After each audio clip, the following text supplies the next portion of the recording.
I'm sorry, I have so much to talk about. It's one of the only I know a lot of girls didn't like it, or Democrats didn't like the show, but the only show that hit home at the ending, that they stopped doing shows like that, sitcoms.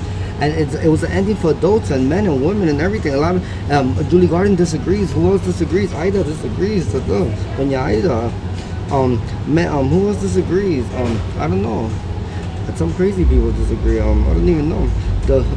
But Home Improvement was a show starring Tim Allen. Remember Zachary and Tyler and Jill? What's his name? Jill. The ending and Wilson. It was the only one that you watched from every sitcom to the end.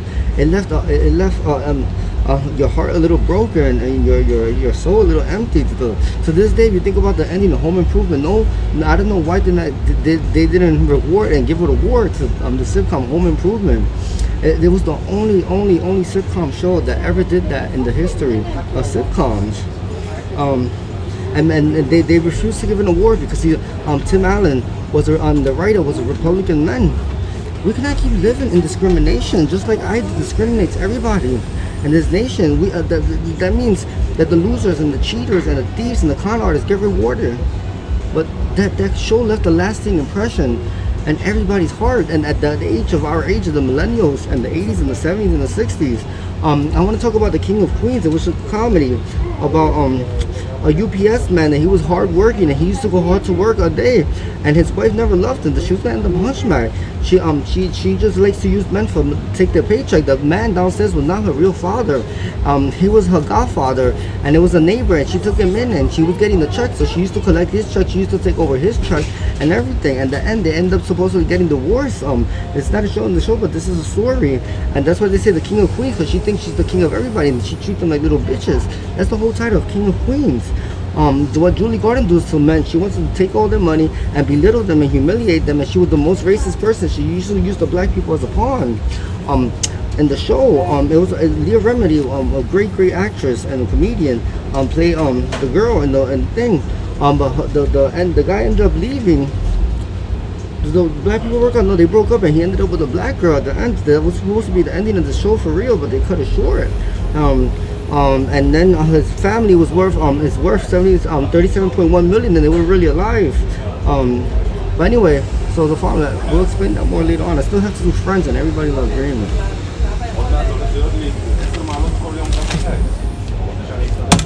So now we're gonna go with my Chronicles, True Identity. We're just doing one more for today. Vincent van Gogh. Vincent van Gogh was given the name on September 7th, 1971, from an art collector from Amsterdam, David Rillard. Passed on September 7, 2001 at age 79 in Linden, New Jersey. He was buried in Sunnyside section in the Sunnyside section in the Rosedale Hill Cemetery in Linden, New Jersey. Vincent van Gogh was born on December 6, 1879 at 2:22 p.m. in Crashville. I just looked this up and I mean it's not in Crashville, Aguadilla, Puerto Rico, with the birth name Alexander Feliciano Maldonado.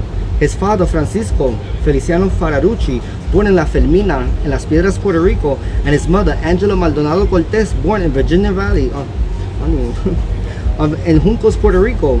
Mr. Van Gogh had one young brother, born on September 7, 1884, Alberto Feliciano Maldonado, born in Barrio Cortez, Aguadilla, Puerto Rico. His brother passed on April 7, 1937 at 57 years old, and Vincent on December 7, 1934 at age 51. At 7:27, both died from pneumonia. He made 2 Starry Nights. The second is in the Museum of Art in New York City, here in the Upper East Side. The first Starry Night he left behind for me. It was for me. It's even larger at 27.2 inches width and a 37.4 length. This is in an empty house for 27 years in Canterbury, England, on 78 Lander Street, and in a small basement trapped downstairs. We need to retrieve that one because I need to ship it to New York and to my Beverly Hills house. No, my Long Island. Alright, so I want to share some information of the passing of my cousin, my past cousin, Hidania Rivera Soto. Hidania in Bangladesh, it means to smell good, but she smelled very bad all the time. Today, she wanted to leave us a message for us to always believe what you always believe what they tell you, and never give people, never let people overdo it, and don't take things literally all the time. She had a girlfriend, and she she was scared to tell her family she was a lesbian. That's what she didn't know. Her date of birth today is August 7, 1987. Her name today is Lisa Eladio, Elado Gonzalez. She's living in the town of Lana, Portugal. She's alone. She rents a bedroom for $1,250. Hidiania works as a secretary in a lawyer's office. She has a Santander bank account with a checking account of $1,025.32 and a savings of $7,189.17. And I want to talk about the American Eagles, and I think I'm done here. There are 7 American bald eagles in the world. Number 1 is the youngest, a 7-year-old. Number 2 is a 12-year-old. Number 3 is a 17-year-old. Number 4 is a 22-year-old.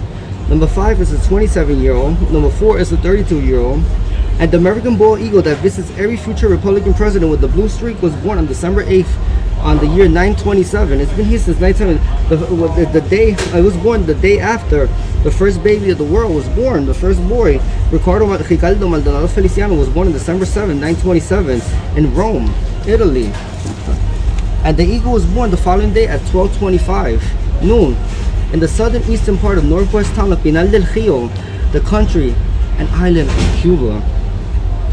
The American bald eagle, that one is from, he's a male and was a litter of 2, another brother who died the next day at 7:24 p.m.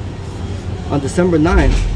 It flew first to the United States on April 7th, 1774, to Mount Vernon, New York, where the first president of the United States of America, George Washington, and also King of England, King George, King of England, lived.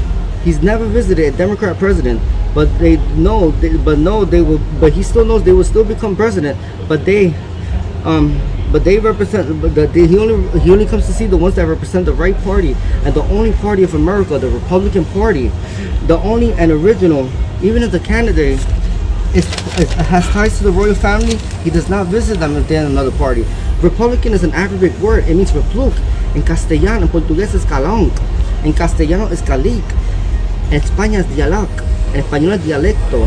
And in English is to dialect. And in dialect means you work things out together. When you dialect, it's from the same group of people. And dialect is a Yiddish word, daluk. In Hebrew is dalik. In Portuguese is dalek. In Castellano es dalik. In España es ganal. In Español es ganal. And in English is to win. And when you dialect together and when you're in the same group, you always win. You are united with each other. You always win, and everybody always wins when they dialect and they get along together. That's what all the Republican Party was about. The Republican Party was started and founded by Alexander Hamilton. His real name was Diego Cortés Maldonado, born on September 7, 1737 in El Barrio El Fondo del Saco, Las Piedras, Puerto Rico. In front of the house, in the front house where Ángel Luis and Tío Melu has the rental property. That's where Alexander Hamilton was born. Diego Cortés Maldonado, known as Alexander Hamilton, was born at 7:27 in the morning, only child to mother Raquel Maldonado Fararucci from Barrio Cortés, Aguadilla, and his father Alexander Cortés Rivera from Barrio Junquito of Juncos, Puerto Rico. Alexander Hamilton founded and created the Republican Party on September 7, 1775.